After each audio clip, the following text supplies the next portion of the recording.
Mesdames et messieurs, bonsoir et bienvenue à ce numéro du débat politique de Africable Télévision.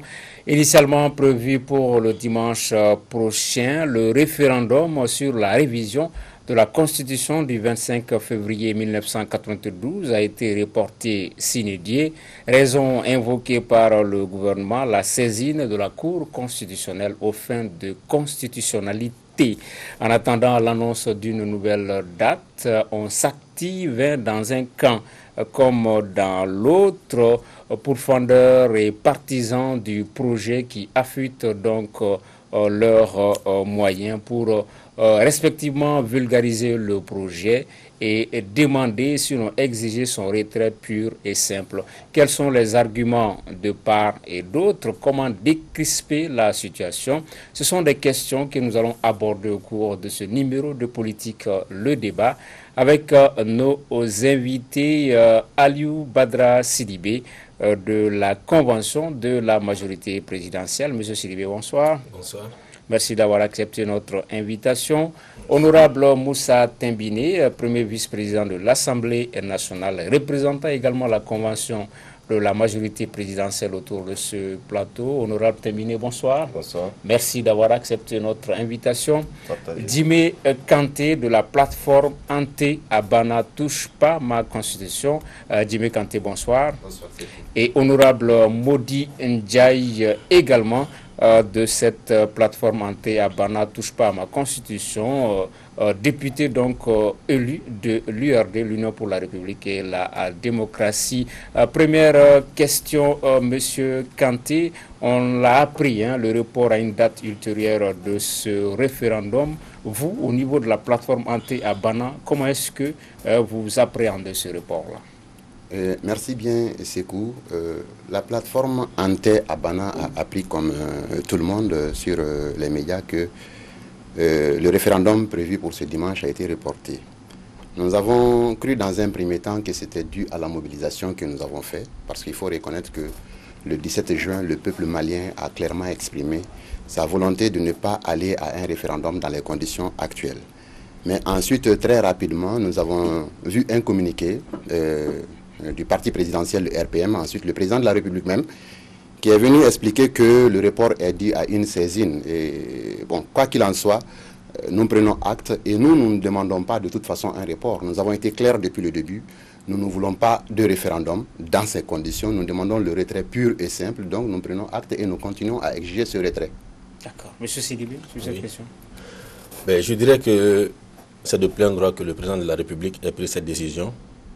Du point de vue constitutionnalité, il est de plein droit que le président de la République se réfère à la Cour constitutionnelle. Tant qu'il y a une saisine faite par l'opposition, il y a un délai de recours par rapport à cela. Et ce qui fait que le président de la République a pris la décision sage, en respectant également ce que les sages ont eu à dire. Et bien entendu, ce report ne voudrait pas dire retrait. Et je crois qu'aujourd'hui, le président de la République a été on ne peut plus clair sur la question. Quand les sages se prononceront pour fixer une nouvelle date, cette date sera retenue et nous irons aux urnes. Oui, monsieur Ndiaye, honorable Modi Ndiaye. Je vous remercie d'abord et je vous salue par rapport à l'organisation de ce débat. Le rejet, ou du moins le fait de remettre à plus tard cette question a été motivée par notre requête, la requête des députés de l'opposition parlementaire, qui, au vu de l'article 118 à son alinéa 3, indique clairement que dans les conditions que nous vivons, que nous ne pouvons pas faire vraiment un référendum. Et aujourd'hui, la déclaration du président de la République nous étonne beaucoup, parce que nous avons saisi la Cour constitutionnelle qui n'a pas encore donné son arrêt, à moins qu'il n'ait anticipé sur l'arrêt de la Cour, et que dans tous les cas de figure aujourd'hui, notre pays a une intégrité territoriale qui est en cause et qui ne permet pas du tout l'organisation des élections référendaires. Oui, honorable Tembine. Donc, je tiens d'abord à vous remercier vous-même pour avoir créé ce cadre. Je tiens aussi à saluer l'ensemble du personnel de Africable et saluer aussi l'ensemble de nos auditeurs qui sont en train de suivre ces débats et qui ont réellement besoin d'explications pour mieux comprendre le processus même qui nous a conduit à ça. Et comme vous l'avez dit, je pense qu'en ce qui concerne la question, aujourd'hui, je pense qu'il y a lieu de se demander d'abord, par rapport à la position que l'opposition vient de décliner, est-ce qu'ils ne sont pas d'accord avec la Constitution? Est-ce que c'est parce qu'ils ne sont pas du tout d'accord avec le contenu de la Constitution ou c'est par rapport même au fait même d'organiser le référendum? Parce que c'est qu'au niveau de l'Assemblée nationale, je pense que d'entrée de jeu, c'est important quand même qu'on comprenne qu'au niveau de la commission de l'opposition à bourré, donc là on n'était pas surpris. Ensuite, dans toutes les régions du Mali, on a quand même tenu à aller rencontrer les populations pour vraiment les expliquer le contenu, en tout cas du projet de loi. Et nous avions tenu compte de l'avis de la majorité du peuple malien. Et ensuite, nous avions jugé utile d'organiser une retraite. Et je pense que pendant cette retraite, Maudit, mon ami qui est à droite, a pleinement participé avec des amendements. Donc je pense que si on ne s'inscrit pas dans droite ligne d'une révision, on n'aurait même pas dû aller faire des amendements. Et on est arrivé juste dans la salle, ils ont continué avec les amendements qui n'ont pas eu gain de cause au niveau de la commission. Et je pense qu'on a procédé au vote. Donc après avoir été mis en minorité, je pense qu'ils ont décidé d'opter pour la rue. Donc moi, à mon avis aujourd'hui, le président est réellement en droite ligne de dire qu'il reste derrière la constitution du Mali. Et l'opposition, au lieu même de battre le pavé, aurait pu introduire cette requête.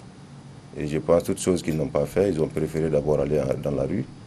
Et après ça, je pense qu'ils ont encore ressaisi la Cour constitutionnelle. Et l'effet étant suspensif, parce que dès lors qu'on dépose une requête au niveau de la Cour constitutionnelle, je pense qu'on ne peut plus maintenir la même date. Donc, obligatoirement, on est obligé d'attendre à ce que la Cour constitutionnelle se prononce. Et suite à ces résultats, nous serons fixer la nouvelle date. D'accord. Honorable Maudit Ndiaye, ce sont les critiques, les reproches qu'on entend très généralement par rapport à l'opposition. On dit que les députés de l'opposition ont fait des amendements au niveau de l'hémicycle. Ils ont participé au vote, ils ont même participé à ces retraites-là. Est-ce qu'aujourd'hui, de ce point de vue-là, si l'on tient compte de ces reproches-là, les députés de l'opposition peuvent se plaindre à ce niveau-là du débat? Je crois que ce qu'il faut savoir dans le travail parlementaire, une fois que nous recevons un projet de loi, nous avons le droit de l'examiner et d'apporter nos amendements. Ça, c'est le travail technique. Et c'est ce que nous avons fait. Sur les amendements, le plus souvent, là où on a été d'accord avec la majorité, c'est beaucoup plus des questions matérielles, où il y a eu des fautes, des questions d'éclaircissement et des petits réglages. Mais nous avons constaté que sur le fond, nous ne sommes pas tombés d'accord. Et pour indiquer cela, nous avons déposé nos amendements et nous les avons discutés en séance plénière. Et généralement, beaucoup de gens ne le font pas. C'est après qu'ils mènent les critiques, alors que là, nous avons eu l'opportunité de dire devant l'Assemblée nationale le pourquoi nous exigeons un certain nombre de choses. Par exemple, quand vous prenez le Sénat, nous avons dit que le Sénat va devenir en fait une seconde chambre qui va légiférer. Donc, va rentrer dans le champ du pouvoir législatif, qui n'est pas du tout indiqué que un responsable du pouvoir exécutif participe à la désignation des sénateurs. Nous avons dit que nous ne sommes pas d'accord. Et que l'argument qu'ils indiquent, et qui n'est même pas dans la loi qui a été votée, parce qu'il est dit clairement que le président désigne le tiers point. On ne dit pas que le président désigne parmi telle ou telle personne, premièrement. Et deuxièmement, même l'amendement qu'ils ont eu à faire ne fait pas ressortir dans leur motivation ces différentes couches. parce qu'ils indiquent pour plus de précision. C'est un problème de fond. Un autre problème de fond, c'est la révision constitutionnelle. Nous avons dit que la Constitution, c'est pour le peuple, ce n'est pas pour le politique. Et au regard de tout ce que nous avons vu ces derniers temps, et la façon dont, de façon extravagante aujourd'hui, on viole la Constitution, on viole les lois de la République, nous avons dit qu'on ne peut pas autoriser le politique seul à procéder à la révision constitutionnelle telle qu'il est prévu. Ça, c'est l'aspect document d'abord. Mais au-delà du document, il y a l'aspect préalable. Est-ce que dans les conditions actuelles, on peut faire une élection? Nous disons non. Okay. Parce qu'aujourd'hui, d'abord, ceux qui sont chargés de l'organisation des élections ne peuvent pas être sur le terrain. Nous qui sommes hommes politiques, nous ne pouvons pas être sur le terrain partout au Mali pour expliquer notre opinion sur la question. Les électeurs sont en insécurité pour pouvoir faire ce travail. Nous disons qu'il y a un préalable à franchir, c'est-à-dire il faut déployer l'administration partout d'abord. Ensuite, même si on est d'accord ou on n'est pas d'accord avec le contenu, on peut aller aux élections. Mais dans les conditions actuelles, nous pensons qu'on viole l'alinéa 3 de l'article 118. Et ça, c'est inacceptable. D'accord. Donc, c'était un peu au niveau des amendements que vous avez eu à faire. Là, je me tourne du côté de M. Sidibé. Oui. Il semble y avoir pas la même lecture, la même interprétation au niveau de l'article 118 de la Constitution, selon que l'on soit de l'opposition ou de la majorité. Vous, par rapport à ce que vient de dire l'honorable Ndiaye, qu'est-ce que vous avez à répondre? Merci bien, Tangara. Moi, je crois d'abord il faut retenir qu'une révision constitutionnelle est conduite d'abord par le politique. Et c'est écrit dans la loi fondamentale. Le président de la République et le Parlement, c'est eux qui doivent conduire une révision constitutionnelle dans notre République. Ça, c'est un premier aspect. Le second aspect auquel ils font allusion, il s'agit de savoir, est-ce des inquiétudes personnelles, est-ce des inquiétudes politiciennes ou une réalité latente aux yeux de la communauté du peuple malien? Cet article auquel ils font allusion, moi je les exhorte à lire cet article-là pour que le peuple malien puisse en savoir le maximum. Parce qu'il est dit que lorsque l'intégrité du territoire est atteinte, et l'atteinte de cette intégrité territoriale voudrait dire que si une portion, ne serait-ce qu'un kilomètre ou un mètre de notre territoire malien est occupée par des forces armées étrangères, et on le sait en droit international, une force armée, elle est définie. Quand des groupes de personnes prennent des armes, ils peuvent être considérés comme des groupes armés, des rebelles, des djihadistes, quelque appellation que ce soit, mais quand ils ne répondent pas à une forme réglementaire d'une armée venant de notre pays, on ne peut pas dire qu'il y a atteinte de l'intégrité territoriale. Ils font allusion à la souveraineté, l'exercice de la souveraineté. Le Mali n'est pas le seul pays à vivre cet état de fait. Le Sénégal vit dans cela depuis combien d'années? Vous avez vu la semaine dernière, d'autres pays qui ont fait plus de 50 ans, divisés en deux, et en train de signer des chartes de paix pour que d'aucuns déposent les armes. Vous avez vu le cas typique en Côte d'Ivoire, quand tout le nord de la Côte d'Ivoire a été occupé par des rebelles. Il n'a jamais été question de l'intégrité territoriale. La question de l'exercice de la souveraineté est différente de ceux auxquels ils font allusion. Peut-être qu'ils ont d'autres calculs politiciens qui font qu'ils ne voudraient pas aller aux élections référendaires. Vous sentez que la majorité est derrière vous. Vous avez fait une mobilisation il y a cela 1 ou 2 semaines. Eh bien, que cette mobilisation parte aux urnes et qu'elle parte dire non. Moi, je crois que notre constitution permet au peuple, aux citoyens, hommes et femmes, jeunes et vieux, qu'ils soient du Mali ou de l'extérieur, de pouvoir s'exprimer par le suffrage, qui est de dire oui ou non. Moi, je voudrais réellement qu'on parte par rapport aux points essentiels. S'il y a autre chose, en réalité, qui ne vont pas. Parce que ça ne va pas, ça ne va pas. Si vous avez des appréhensions personnelles, c'est vous qui le jugez. Ok, Kanté, ensuite terminé sur ce chapitre. Merci bien, Sekou. Moi, je voudrais quand même apporter d'abord une précision avant de répondre à votre question. Il y a l'honorable terminé tout de suite,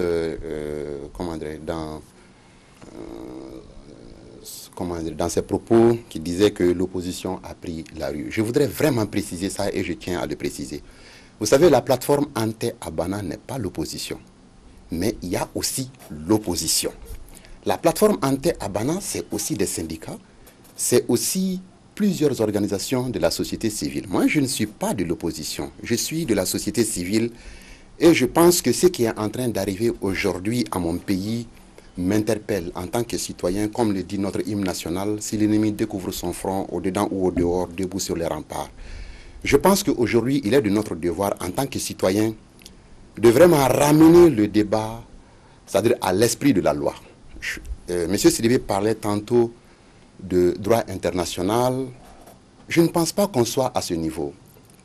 L'esprit de la loi, je pense, voudrait dire tout simplement que la révision constitutionnelle doit être une fête dans un pays. Une fête à laquelle chaque citoyen doit pouvoir participer, du nord au sud. Et aujourd'hui, les conditions ne sont pas réunies pour que ces citoyens participent pleinement à ce référendum. Cela est vraiment clair pour tout le monde, puisque le président de la République même l'a dit, aucune fanfaronnade ne l'amènera à Kidal. Ça veut dire qu'à Kidal, il y a des problèmes.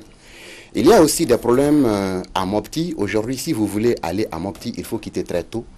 Il y a des problèmes un peu partout au Mali et la preuve est que chaque fois que nous, au niveau de la plateforme Ante Abana, nous voulons organiser un meeting dans une localité, on nous dit que nous sommes... la situation sécuritaire du pays ne permet pas d'organiser, de nous donner une autorisation. Et une autorisation, vous refusez parce que vous n'arrivez pas à sécuriser le pays, parce que vous avez des inquiétudes, mais vous êtes quand même capable d'organiser un référendum. Et ce qu'il faut aussi préciser, c'est que le référendum est différent des autres élections. On peut organiser d'autres élections, mais la Constitution de 1992, qui, il faut le dire, a été élaborée avec le sang du Malien, est une constitution qui est très claire en la matière, qui dit que le référendum ne doit pas se tenir lorsque l'État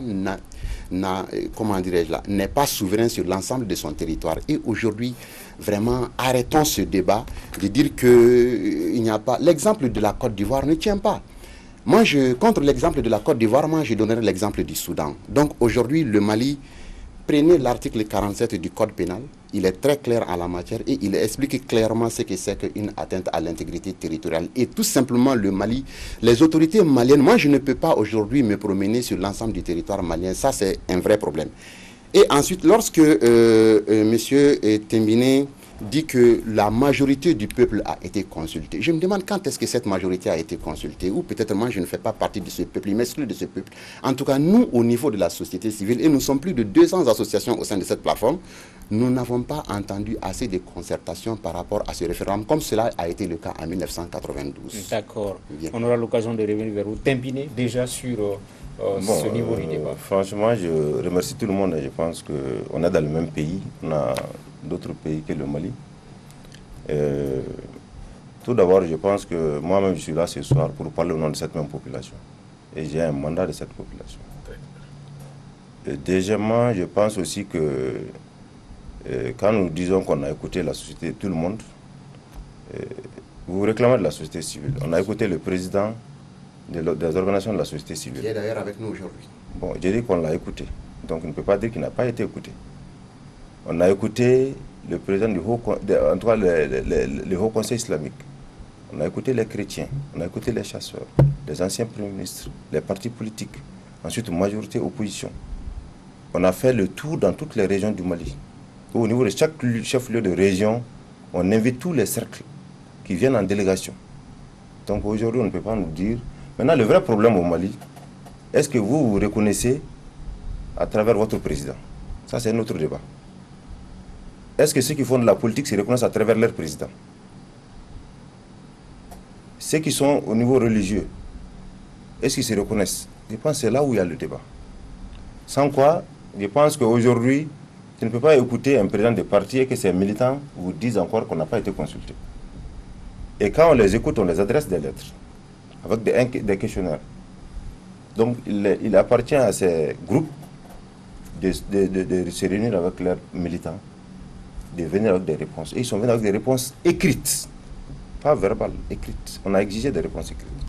Donc vous ne me direz pas ce soir, autour de cette table, une seule organisation qui n'est pas venue avec une réponse écrite. Maintenant, si les uns et les autres ne se reconnaissent pas à travers leur direction, ça c'est autre chose. Je pense que cette solution, je ne l'ai pas. Maintenant, ce qui concerne Modi, moi, dans sa façon de parler, tantôt on pense qu'il est pour la révision, mais sauf que ils ont des préoccupations qui n'ont pas été prises en compte. Tantôt, ils pensent qu'il veut rejoindre ceux qui sont dans le camp du non. Parce que c'est pour ça que moi, je pense que le débat est biaisé. Parce que réellement, il y a certains qui ne sont pas du tout dans le cadre de la révision. Mais l'opposition s'est inscrite dans cette dynamique jusqu'à ce l'opposition a été mise en minorité. Sans quoi, je me demande aujourd'hui, si on avait pris en compte toutes leurs préoccupations, qu'est-ce que l'opposition allait dire? Je pense que là, il faut qu'on comprenne que, quand il parle aussi de la Cour constitutionnelle, quand il dit qu'il faut respecter vraiment la loi, il faut respecter la Constitution. Je pense que la Cour constitutionnelle a répondu en disant qu'il n'y a pas de violation d'intégrité territoriale. Si vous êtes sûr que vous respectez la Constitution, il n'y a plus de débat. Donc moi, je pense qu'aujourd'hui, franchement, le débat qui est en train de s'opérer sur l'article 118... Et je veux que quand tu comprennes que j'ai beaucoup d'estime pour la population malienne, et je parle en leur nom. Et ce que je tiens à dire, maintenant, en ce qui concerne l'opposition, bon, ce n'est pas une façon de dire que l'opposition était dans la marche. Certainement que l'opposition a récupéré la marche parce que quand on regarde vos marches, les ténors de la marche, c'est les opposants. C'est clair. Bon. Et c'est les opposants qui parlent.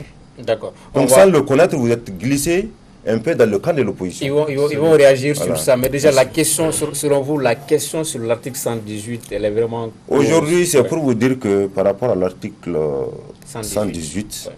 Supposons même qu'on ne soit même pas d'accord, parce qu'il y a des définitions différentes. Mais du moment où la Cour constitutionnelle a tranché, si nous sommes des républicains, nous respectons la Constitution, je pense qu'il n'y a plus de débat. Maintenant, le reste, parce que moi, je suis convaincu d'une chose, la chance que j'ai eue par rapport à l'opposition, c'est que j'ai eu la chance d'aller dans les régions et écouter les personnes. L'opposition n'a pas fait ça. Beaucoup parlent aujourd'hui à la place de la population, mais quand ils regardent, ils n'ont pas effectué le déplacement pour écouter les uns et les autres. Les chances d'écoute à l'Assemblée nationale, l'opposition a boudé sur toute la ligne. L'opposition n'est venue que lorsqu'on a fini avec toutes les écoutes, on s'est battu en retraite à Fana, l'opposition est venue avec 43 amendements. Et ils ont trouvé déjà que 37 amendements étaient déjà pris en compte. D'accord. Okay. Et maintenant, les autres amendements qui restent dans la salle, ils ont plaidé. Et là aussi, il y a eu 2 nouveaux amendements qui ont été ajoutés. Les quelques points d'achoppement sont là, je pourrais les citer. Et je pense que pour chaque point, on a des arguments. Ok, on va revenir sur ces points-là. Mais déjà, M. Kanté, l'un des prétextes, sinon l'une des raisons pour la révision de la Constitution, on parle beaucoup de l'accord pour la paix et la réconciliation, le fait d'intégrer certaines clauses de l'accord à la nouvelle Constitution. Et vous également, au niveau de la plateforme Ante à Bana, vous réfutez ces arguments-là. Ces raisons. Merci beaucoup. C'est ce qui me fait surtout rire. Lorsqu'on me dit qu'il faut aller à cette révision constitutionnelle pour avoir la paix. Et sincèrement, j'ai été beaucoup surpris lorsque j'ai entendu le président de la République dire que sans référendum, on sort de l'accord de la paix. C'est ce qui motive d'ailleurs, c'est ce qui nous permet de lutter encore beaucoup plus. Parce qu'on dirait que tout est fait pour qu'on aille au référendum et pour que le oui l'emporte. C'est-à-dire qu'il n'envisage même pas qu'on puisse aller au référendum et que le non puisse l'emporter. Lorsque vous dites que quand on va au référendum, quand on ne va pas au référendum, on sort de l'accord de paix. Et si on va au référendum et que le non l'emporte, qu'est-ce qu'ils vont répondre par rapport à ça? On serait toujours dans l'accord de la paix. Là, c'est vraiment important. Et ensuite, pour revenir un peu par rapport à votre question, que j'avais d'ailleurs oublié déjà, c'était laquelle déjà? La question c'était la nécessité peut-être de l'accord. Voilà justement. Ouais. Donc là, et ce que nous aurions aimé, en tout cas nous au niveau de la plateforme, c'est que il y a une révision qui doit se faire. Et cette révision doit prendre en compte certaines préoccupations. Et qu'on sorte clairement les points de l'accord d'Alger qui doivent être pris en compte dans cette révision constitutionnelle. Nous, on a beaucoup lu la Constitution, nous nous sommes fait aider par des experts, on nous a beaucoup expliqué, mais j'avoue sincèrement que nous ne voyons pas dans ce projet de référendum des préoccupations qui tiennent compte de l'accord d'Alger. Le seul point peut-être qui fait un peu cas de l'accord d'Alger, ça c'est le point relatif au Sénat. Et on ne va pas me dire que le Sénat, c'est pour prendre en compte l'accord d'Alger, parce que déjà en 2001, en 2011, le Sénat figurait dans les projets de révision constitutionnelle. Et là aussi, toujours par rapport au Sénat, il y a dans l'accord, on ne parle même pas de Sénat, on parle de diligenter. On parle de diligenter, mais on ne parle pas de Sénat proprement dit. Ça, c'est un aspect. L'autre aspect aussi, c'est que dans l'accord d'Alger, lorsque vous prenez le point, par exemple, l'article 16 de l'accord d'Alger, c'est ce qui nous inquiète beaucoup parce que là, ça va faire deux types de citoyens maliens. Un citoyen du Nord qui est, comment dirais, privilégié par rapport à tout. Et cela peut amener les autres citoyens peut-être à prendre aussi les armes pour avoir des emplois. Parce qu'il est clairement dit dans cet accord que il faut peut-être donner des avantages aux ressortissants du Nord dans la fonction publique des collectivités et tout ça. Là, c'est tout ça nos inquiétudes. Donc sincèrement, nous aimerions qu'on nous explique clairement ici en quoi cette révision constitutionnelle prend en compte les préoccupations de l'accord d'Alger et quels sont les articles qui prennent en compte l'accord d'Alger. Monsieur Sidibé, sur cette question également, ce sont des griefs qu'on entend de la part de la plateforme, qu'il n'y a rien qui lie l'accord au projet de révision constitutionnelle. Je dirais ici que et la Constitution de 92 et cette révision stipulent dans leur préambule que le Mali a obligation de respecter les accords auxquels il s'engage. Et l'engagement des plus hautes autorités de l'État, à savoir le président de la République, n'est pas un simple engagement comme si un simple citoyen partait s'engager par rapport à quelque question que ce soit. Et ces engagements, nous sommes obligés de les respecter. On a l'habitude de le dire chez nous, dans nos proverbes, qu'un mauvais arrangement vaut mieux qu'un bon procès. Si nous partons vers un bon procès aujourd'hui entre Maliens, ce serait aller droit en guerre. Ce serait prendre des armes, nous entretuer. Et nous voyons beaucoup d'exemples dans d'autres pays. Cet arrangement aujourd'hui que nous avons, beaucoup qui n'étaient pas d'accord avec les différents points de l'accord, et lorsque le président de la République a dit que le train de la paix a démarré, ceux qui ne sont pas retrouvés dans le train, aujourd'hui sont en train de tout faire pour torpiller cette révision constitutionnelle. Je vous dirais ici, le Sénat auquel ils font allusion, les 1/3 que le président doit choisir, vous pensez que les autorités traditionnelles, les autorités locales, les personnalités légitimes sont que des politiques? Il y en a au nord du Mali, il y en a au sud. Cette parité va se faire entre toutes nos communautés parce que le Mali vient de loin. Nous sommes d'une tradition et d'une très grande civilisation. Nous allons puiser parmi vraiment ces personnalités qui existent partout au Mali. Et il n'y aura pas de parti pris. Il est également dit dans la nouvelle et dans cette loi référendaire, parce que je tiens à porter cette précision, on parle de projet, mais en réalité nous sommes face à une loi référendaire que les députés ont déjà votée. Et dans cette loi référendaire, il est également dit que personne ne peut créer un parti politique se disant d'une simple communauté. Ça veut dire que quelqu'un ne peut pas créer un parti politique, dire que nous sommes du Djitoumou, nous sommes des Lazawat, nous allons créer notre propre parti politique et référer à une couleur ou bien à une appartenance ethnique. Ça, c'est un point des accords. Je dirais également la classification des régions. Ça a été très clair. Aujourd'hui, nous avons 4 types de collectivités territoriales. La commune, le cercle, la région et le district de Bamako.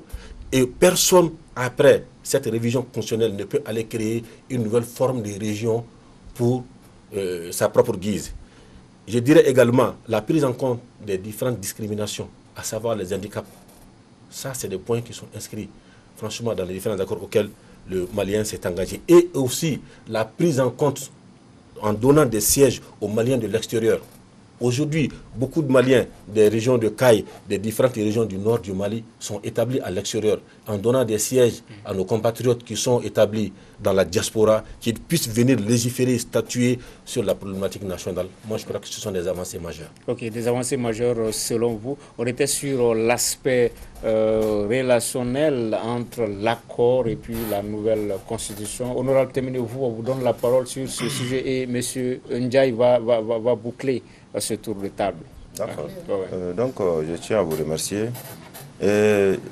D'abord, je pense que, comme il l'a dit, il y a un groupe qui n'est pas du tout dans la logique de la révision, donc ils n'ont pas lu.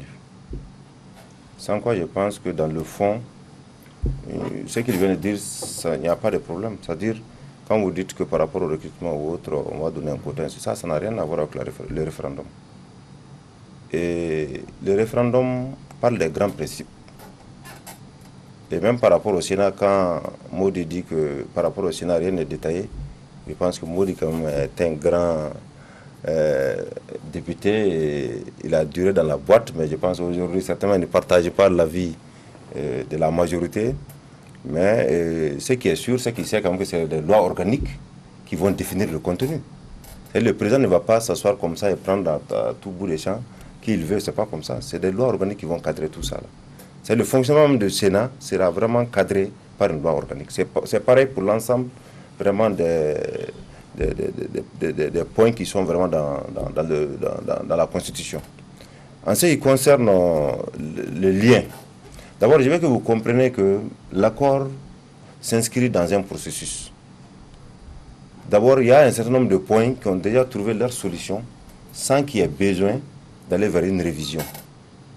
Quand vous prenez, par exemple, le mot là, ensemble on a fait la révision de la loi électorale, même si à l'époque ils ont voté contre.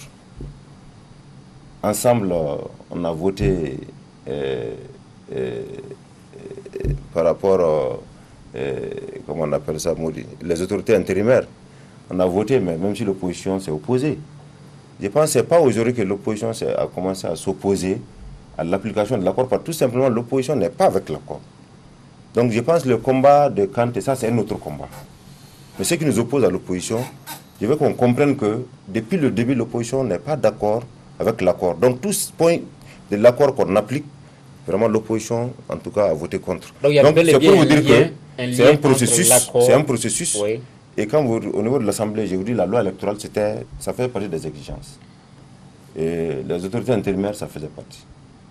Et dans le cadre de la révision du code des collectivités, parce que c'est là où on a instauré la notion de régionalisation et tout ça, vraiment ça, c'est des projets même qui étaient finis, même au temps ATT, et déjà qui étaient là. Mais l'accord a eu l'avantage de revenir sur ça. Donc c'est pareil pour le Sénat. Ça, même si au début ça faisait partie des requêtes, en tout cas par le passé, parce que comme vous l'avez dit en 2011, quand vous prenez en tout cas le projet de loi référendaire, vous verrez que ça figure. Donc le Sénat figurait là-dedans, mais malheureusement il n'y a pas eu de référendum. Donc du moment où l'accord a repris, donc aujourd'hui ça devient dans tous les cas un des points qui tient à cœur vraiment, en tout cas, aux parties prenantes. D'accord. Donc je pense qu'aujourd'hui, parce qu'il faut quand même qu'on comprenne que le référendum ne concerne pas tous les points de l'accord. Il y a des points qui trouvent leur solution dans les lois. Il y a même des points qui peuvent trouver leur solution dans des décrets. Ok.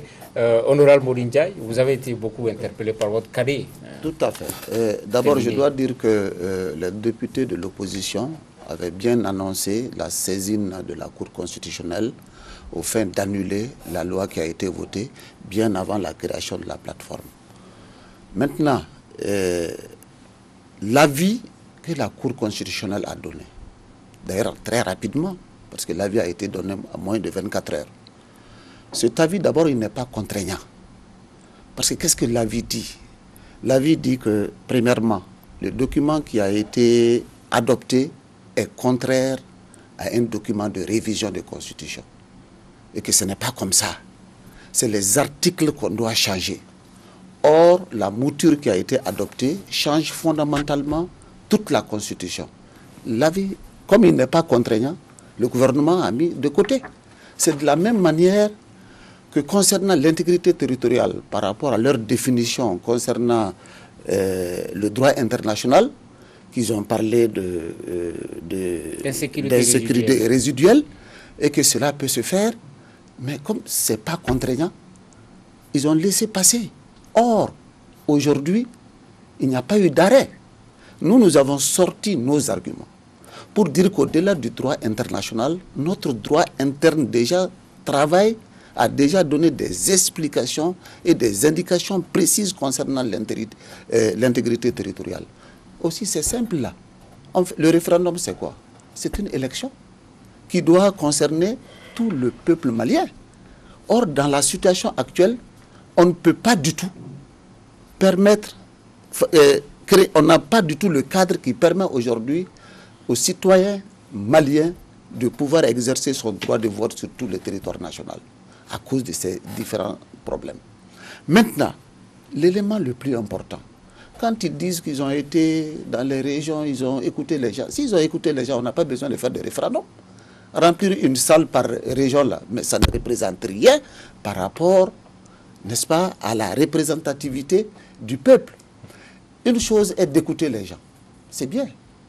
Moi, je suis pratiquement dans la procédure législative depuis l'administration jusqu'à l'Assemblée, il y a plus de 25 ans.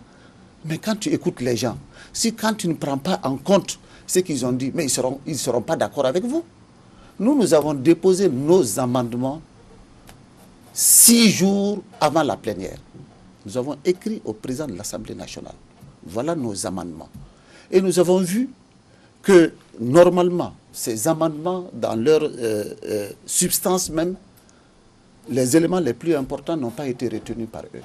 Mais ce qui est important d'indiquer, c'est que l'initiative est venue du président.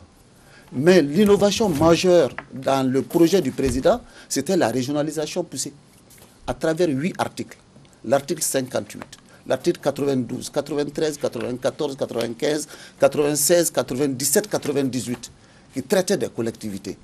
Mais l'Assemblée nationale, à l'unanimité, a supprimé vraiment tous ces articles. Ce qui veut dire que, très honnêtement, l'esprit dans lequel, et qui traduisait l'application de l'accord, les députés ne sont pas allés dans ce sens.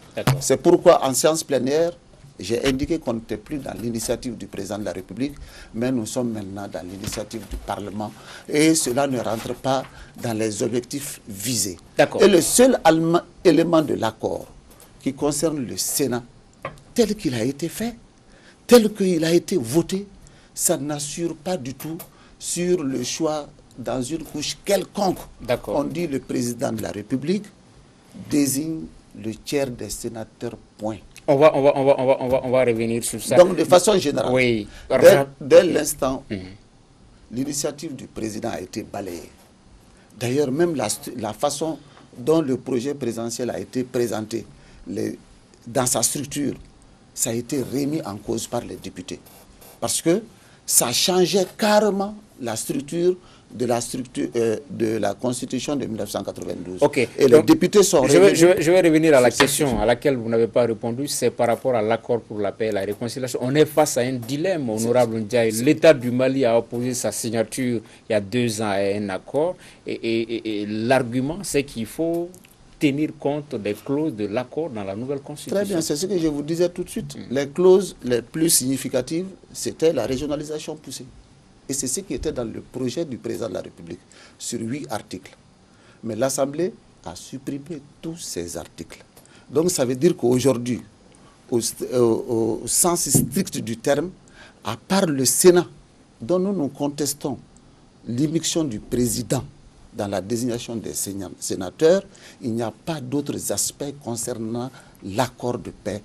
Et l'accord lui-même en tant que tel viole la Constitution.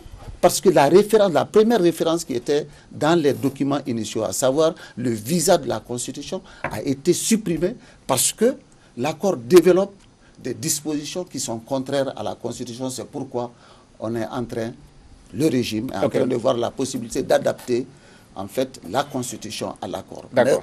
Peine perdue, il n'y a pratiquement pas de disposition de l'accord aujourd'hui, à part le Sénat, qui est contesté dans le document. Honorable Tembine, je vous ai vu prendre des notes. Naturellement, d'abord, je voulais mettre Kant à l'aise par rapport au oui ou au non.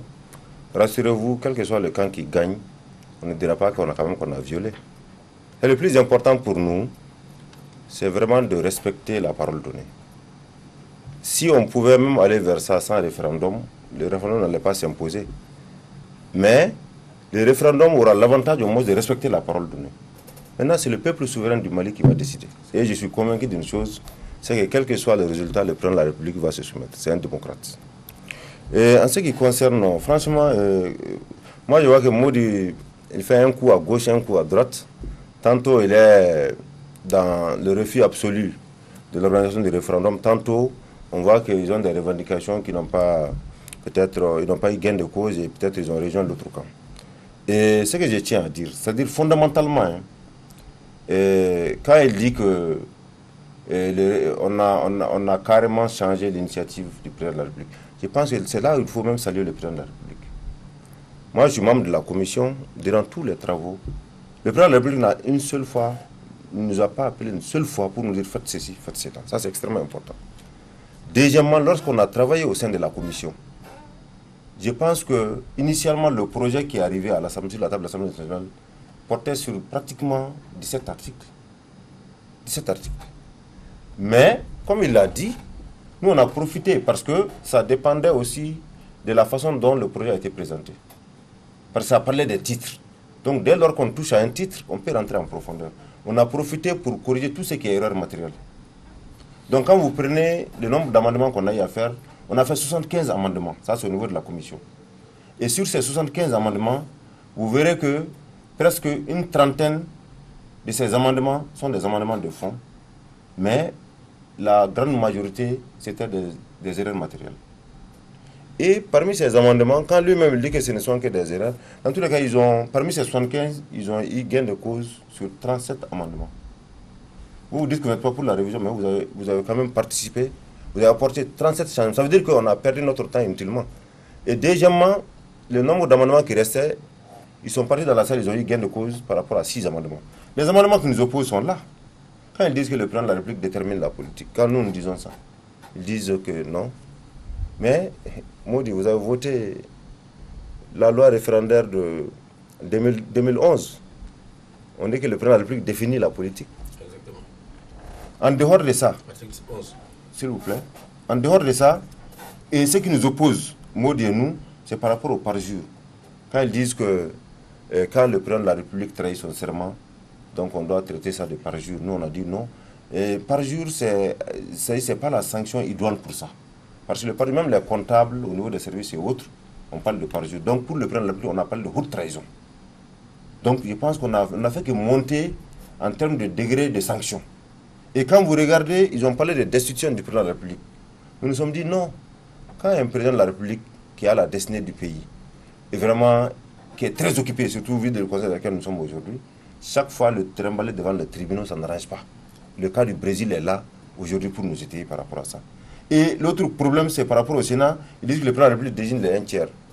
Moi, je pense quand même qu'on est d'un pays qui a une grande civilisation, qui a une très grande culture, qui a une histoire. Aujourd'hui, comme vous le savez, il y a beaucoup de légitimité traditionnelle qui n'iront jamais, en tout cas, aux élections. Mais, comme je vous l'ai dit, c'est la loi organique qui va nous permettre de dire quelles sont les organisations qui doivent siéger, en plus des élus communaux qui doivent venir. Ça, c'est le suffrage indirect avec les élus communaux. Maintenant, par rapport aux légitimités traditionnelles, c'est là où le président de la République, en s'adossant sur la loi organique, il va adresser certainement des lettres à ces organes pour dire d'envoyer leurs représentants, c'est à eux d'envoyer les personnes qui doivent les représenter. Donc à ce niveau, nous pensons que, franchement, aujourd'hui, c'est une richesse parce que le code de la famille est là pour nous attester à souhait que si nous commettons l'erreur à l'Assemblée, il n'y avait pas d'autre voie de recours, sauf si le président de la République revenait en arrière. Or, ça aussi, c'est vraiment une pratique qui n'honore pas une République. Mais aujourd'hui, on a la chance qu'avec le Sénat, on peut aller à une deuxième relecture, mais ce qui est important, Maudit, et qui prouve que dans tous les cas, le Sénat n'est pas là pour contourner l'Assemblée, c'est que tous les derniers mots reviennent à l'Assemblée nationale. S'il n'y a pas entente entre nous et le Sénat, le dernier mot revient à l'Assemblée nationale. Donc c'est comme si on est dans le système vraiment d'antan, mais la seule innovation est qu'il y a une seconde chance d'aller vraiment faire passer ce projet-là au niveau du Sénat. Je pense que c'est la seule... D'accord. Sidibé, on reste toujours autour du Sénat. Des pommes de discorde par rapport au Sénat. Le Sénat, il était prévu en 2011, sauf qu'à la différence, il n'était pas prévu que le tiers des sénateurs soit nommé, désigné par le président de la République. Et là, ça fait partie des griefs du camp du non. Le fait que le président nomme un tiers du Sénat. Tangara, je vais d'abord vous dire que objectivement, d'abord, Maudit dit, le fait de remplir une salle dans les régions, que ça n'a pas d'importance. Vous voyez un élu de la nation dire que aller à l'écoute de sa population n'a pas d'importance. Et pourtant, il se plaint aujourd'hui comme quoi cette population n'a pas été écoutée. Et pourtant, ils font sortir cette même population aujourd'hui. Eh bien, il entend que ce n'est pas nécessaire d'écouter cette même population. Qu'entendez-vous par le travail référendaire? Le document qui a été soumis par le président de la République, c'est comme ça que ça doit se faire. Mais le travail du parlementaire, c'est quoi? C'est de prendre le document de fond en comble par rapport aux propositions qui sont envoyées devant vous pour que vous nous sortiez quelque chose. C'est comme si aujourd'hui, moi je vous dis, Tangara, avant d'être sur ce plateau, vous étiez en train de faire ceci ou cela. Non, ce qu'on dit sur le plateau, c'est ce dont nos téléspectateurs et nos auditeurs ont besoin d'entendre et de savoir, mais pas ce que nous avons fait au préalable avant d'arriver ici. Et le document qui en est sorti, c'est une loi référendaire. S'il y a des griefs réellement qui touchent à des points qui font que nous ne devrions pas aller à cette révision constitutionnelle, jusqu'à preuve du contraire, vous avez posé des questions, personne n'a pu apporter quelque chose. C'est par rapport à des appréhensions personnelles ou à des appréhensions de groupe ou à des règlements de comptes politiques d'antan. Je vous dirais par rapport au choix d'un tiers, regardez dans tous les pays de la sous-région, regardez dans les grandes démocraties qui ont fait plus de 200 ans, qui ont fait plus de 100 ans, vous trouverez partout que le président de la République choisit soit les 1 tiers, soit les 50% même dans certains pays des parlementaires et des sénateurs. Il faut dire également que ces sénateurs, on dit sénateurs, mais qui sont réellement ces sénateurs-là? Ce sont nos élus locaux. Ce sont les maires pour qui nous avons voté. Cette opposition a peur aujourd'hui parce qu'ils sont minoritaires dans la répartition territoriale des élus locaux. Et cette majorité qui va se retrouver au niveau du Parlement et du Sénat va être la majorité présidentielle. Ils en ont peur. Parce que lors d'un débat dans un des quartiers, un des débatteurs me l'a dit, si vous gagnez le Sénat aujourd'hui, le président de la République va gagner en 2018. Parce que ces élus-là qui viendront au Sénat, ces personnalités, vous voyez, chaque fois qu'il y a des questions d'intérêt national, nos autorités font appel à qui? À ces braves hommes, à ces braves femmes, à ces braves jeunes, de la société civile, des corporations, des organisations religieuses, des syndicats, des anciens dignitaires, des personnalités qui ont eu à gérer ce pays et aujourd'hui qui ont un mot à dire. Moi, je crois que si nous devrions les amener aujourd'hui à être sénateurs, vous pouvez être sénateur demain. Moi, je peux être sénateur demain. Un député ne peut pas être sénateur.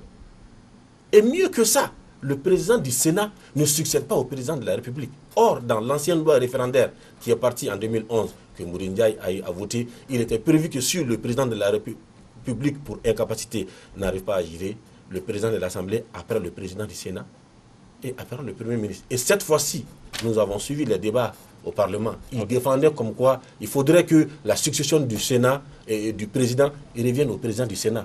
D'accord. Ok, Jimmy Kanté sur cette question. Voilà, moi je pense qu'on est en train vraiment de faire de ce débat comme si de cette opposition au référendum, comme si c'était simplement une affaire de l'opposition. Je voudrais vraiment le préciser et c'est très important. Nous, au niveau de la plateforme Ante Abana, dont l'opposition est partie prenante, c'est-à-dire que ce soit avec l'opposition ou sans l'opposition, on va continuer vraiment à mener ce combat pour des raisons qui sont très simples. J'ai entendu ici, je crois que c'est CDB, dire que lorsque le président prend un engagement, que ces engagements, il faut les tenir. Moi, je ne sais pas quelle sorte d'engagement il a pris et engagement, c'est-à-dire vis-à-vis de qui, peut-être de la communauté internationale. Sinon, il y a aussi beaucoup d'engagements qui ont été pris et vis-à-vis du peuple qui reste à tenir. Donc on parle également d'engagement, parole donnée et également comment dire, de tenir compte, Célibé l'a dit, qu'il faut vraiment tenir compte de l'avis de ce peuple. S'il faut tenir compte de l'avis de ce peuple, je pense que ce référendum est fait d'abord pour le bonheur du Malien. Si le président a pris des engagements vis-à-vis de la communauté internationale aujourd'hui, il ne faut pas ignorer ce peuple qui est en train de dire non. Et ce peuple, ce n'est pas une petite portion, ce n'est pas une petite partie. C'est vraiment beaucoup de Maliens, des centaines de milliers de Maliens, des millions de Maliens qui sont contre cette révision constitutionnelle. On a parlé de nomination au niveau des désignations de sénateurs. Là, sincèrement, moi, je ne comprends pas. Ces notabilités dont vous parlez, ces personnes à qui vous faites chaque fois recours, chaque fois qu'il y a des problèmes. Vous savez, cela aussi peut amener un sérieux problème. Parce que lorsque vous laissez, par exemple, la latitude, c'est ce qu'on explique généralement. Nous sommes partis à Djéné, nous sommes partis à comment dirais-je là, à Banamba, c'est ce que les autorités traditionnelles nous expliquent. Les députés sont venus nous voir et disent que voilà, la plateforme Ante Abana ne veut pas qu'eux ils soient nommés. Mais qui va être nommé justement parmi ces autorités-là? Est-ce que vous laissez la latitude, par exemple, au Haut Conseil islamique de désigner ses représentants au niveau des Sénats, ou peut-être que c'est vous-même qui allez choisir les hommes que vous voulez au niveau de ces autorités traditionnelles et au niveau également de ces autorités religieuses pour les amener au niveau du Sénat. Je pense que s'ils sont assez représentatifs, s'ils sont assez respectés en démocratie, il faut aussi les laisser se présenter comme tout le monde, aller aux élections et se faire nommer au lieu de se faire désigner. Ça, sincèrement, nous ne comprenons pas cet aspect. Nous avons toujours dit, il faut le rappeler, que la constitution du Mali, comme la constitution d'ailleurs de tous les, ce n'est pas la Bible, ce n'est pas le Coran. La constitution, elle doit être révisée. Nous sommes d'accord qu'il y a des insuffisances. Mais ce que nous demandons tout simplement, c'est qu'il faut que les conditions soient réunies pour cette révision constitutionnelle. Et aujourd'hui, l'honorable Tembine a la chance, il peut aller un peu partout, pas, même si ce n'est pas jusqu'à Kidal, mais il peut se promener un peu partout parce qu'il peut avoir une garde à rapprocher. Il paraît qu'il sait d'ailleurs se défendre lui-même. Donc, mais nous autres citoyens, c'est très difficile, très compliqué pour nous aujourd'hui, vraiment d'aller voter à Mopti, d'aller voter à Tombouctou, d'aller voter à Kidal. Et le risque qu'il y a, eux-mêmes, ils le savent très bien, en organisant aujourd'hui un référendum dans ces différentes localités, il y a de fortes chances pour que des gens soient agressés, pour qu'il y ait des pertes en vies humaines, pour qu'il y ait des attentats, parce que la situation sécuritaire du pays n'est pas propice à la tenue d'un référendum constitutionnel. Donc sincèrement, il faut laisser tomber, tout simplement retirer ce projet de révision constitutionnelle, continuer à consulter beaucoup de gens, à écouter beaucoup plus de gens. Il a dit que peut-être que les gens ne reconnaissent pas leur président. Honorable Tembine, je suis désolé. Vous savez, vous êtes des hommes politiques et vous savez qui toucher et où le toucher et comment le toucher. Vous avez le secret, vous êtes vraiment doué sur ce domaine. Mais en tout cas, par rapport à cette révision constitutionnelle, soyez sûrs et certains d'une chose, la société civile s'exprimer. Vous avez peut-être écouté le président des organisations de la société civile, mais vous n'avez pas pris en compte ses préoccupations.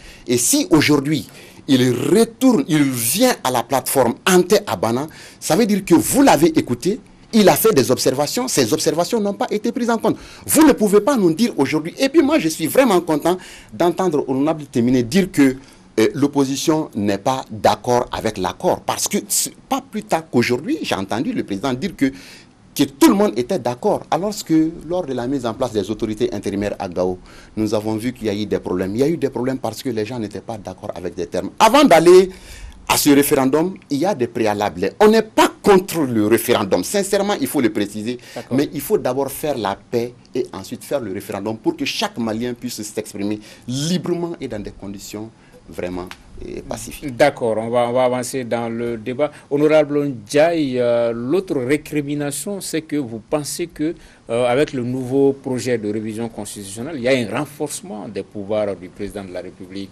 avec la latitude pour lui de désigner le président de la Cour constitutionnelle, la Cour suprême, le tiers des sénateurs. Et également, après, on va faire réagir Honorable Tembine, M. Sidibé, sur cette question. Je dois dire d'abord que concernant les sénateurs, dans l'article 61, il y a une loi organique pour les sénateurs élus seulement. Il n'y a pas de loi organique prévue pour ce qu'ils appellent les sénateurs désignés. Donc, toute cette gymnastique de dire qu'ils vont être désignés dans telle ou telle couche, ça ne fera pas l'objet d'une loi organique. Maintenant, concernant votre question par rapport au renforcement du pouvoir, vous savez que le constituant en 92 avait opté pour un régime semi-présidentiel ou un régime semi-parlementaire. Cela veut dire quoi? Cela veut dire que le président est au-dessus de la mêlée. C'est le gouvernement qui est responsable devant l'Assemblée nationale. Et l'Assemblée nationale peut renverser le gouvernement. Et c'est dans ce cadre-là, comme le gouvernement fait partie de l'exécutif, dont le chef suprême est le président de la République, il était tout à fait indiqué que la détermination de la politique lui revienne. C'est vrai qu'en 2011... On va faire attention au micro. Ouais. En 2011, il a été dit que par rapport à la pratique du président ATT, qui avait des lettres de cadrage, donc c'est lui qui donnait les indications. Sur cette base, on a pensé que, oui, on peut lui dire de déterminer. Mais il y avait un risque. Le risque, c'est lequel? C'est qu'on peut être dans une situation où le président peut ne pas avoir la majorité au niveau de l'Assemblée nationale. En ce moment, si le président n'a pas la majorité, ça veut dire que le peuple a choisi un autre projet qui n'est pas celui du président de la République. Dans ces conditions, on ne peut pas maintenir la détermination de la politique au niveau du président de la République. Donc il faut rester dans le cadre du régime semi-présidentiel. Maintenant, si on veut renforcer le pouvoir du président de la République, il faut que le président soit responsable devant l'Assemblée nationale. Or, ce n'est pas le cas devant le Parlement. Le deuxième aspect, la désignation, la nomination du président de la Cour. Nous disons que nous ne sommes pas d'accord parce que le format qu'on avait de la Cour constitutionnelle en 2011, c'était un format qui prenait en compte la présence des anciens présidents de la République. Les anciens présidents de la République. Ils étaient donc membres de droit et à vie au niveau de la Cour constitutionnelle. Mais dans le document qui est arrivé, ils ne sont plus membres. Or, la révision de 2011 a été votée par Ibrahim Boubacar Keïta. Mais dans ses propositions, il a révisé et la révision est normale. Parce que la loi constitutionnelle que nous avons votée, si je dis votée, nous avons donné le oui en 92, on est en train de la réviser. Donc même celle de 2011, si le référendum avait eu lieu, avec tout ce qu'on a eu comme événement, et la façon dont on a vu aujourd'hui la gestion du pays par le pouvoir, on serait amené à changer cette constitution. Donc c'est de dire que la référence à la révision de 2011 n'a aucune espèce d'importance dans ce qu'on est en train de faire. Aujourd'hui, une initiative est venue du président de la République qui avait mis l'emphase sur les collectivités pour pouvoir résoudre la question de l'accord. Et malheureusement, les députés ont mis une croix sur toutes ces dispositions concernant les collectivités. Je dis déjà à ce niveau, le président devait retirer, n'est-ce pas, le projet de loi qu'il a proposé, parce que celui qui est sorti maintenant du vote de l'Assemblée nationale n'est plus le projet de loi du président de la République. Ok, honorable Tembine. Bon, moi, je pense que c'est le lieu même de saluer le président de la République. Comme il l'a dit, ça c'est la preuve que d'abord l'Assemblée, ça vient de l'opposition, c'est un réel plaisir. Parce que ce n'est pas eux qui ont la majorité, c'est nous qui avions la majorité. Donc si les députés ont mis une croix sur quelque chose, ça veut dire que c'est la majorité qui a mis une croix. Et je pense aussi que quand il nous dit que le président de la République avait envoyé un projet qui a été modifié, je pense que c'est là où il faut saluer réellement le président, parce qu'il a accepté faire marche en arrière suite aux amendements des députés. Et ces amendements, nous les avions proposés suite aux écoutes.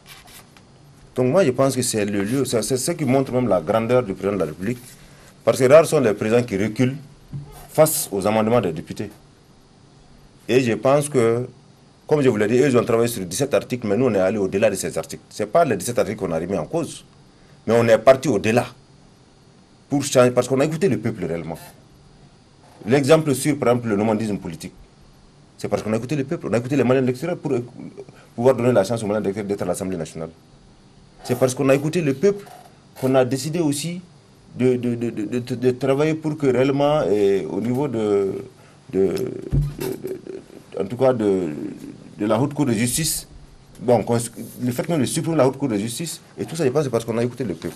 Donc maintenant, ce que Modi dit, ce que moi je ne comprends pas, c'est comme si la vérité d'hier est devenue aujourd'hui le mensonge. C'est le président le Conseil constitutionnel, comment on appelle la Cour constitutionnelle, que le président soit nommé par le président de la République. Modi, vous l'avez voté en 2011, Modi. Que le Premier ministre soit nommé et révoqué par le président de la République. Modi, vous l'avez voté en 2011. On n'a pas mis ça en cause. Tous ceux qui marchent aujourd'hui au compte de l'opposition, pas vous, ont tous voté ça. Et j'ai le projet ici. Tous ceux qui ont pratiquement, quand vous regardez les points d'achoppement là, vous verrez que c'est des points qu'eux-mêmes ont voté par le passé. Maintenant, pour revenir à... Y a-t-il un renforcement du pouvoir? À ta question. Bon, moi, je pense, au lieu de mettre une croix, moi, je félicite le président de la République.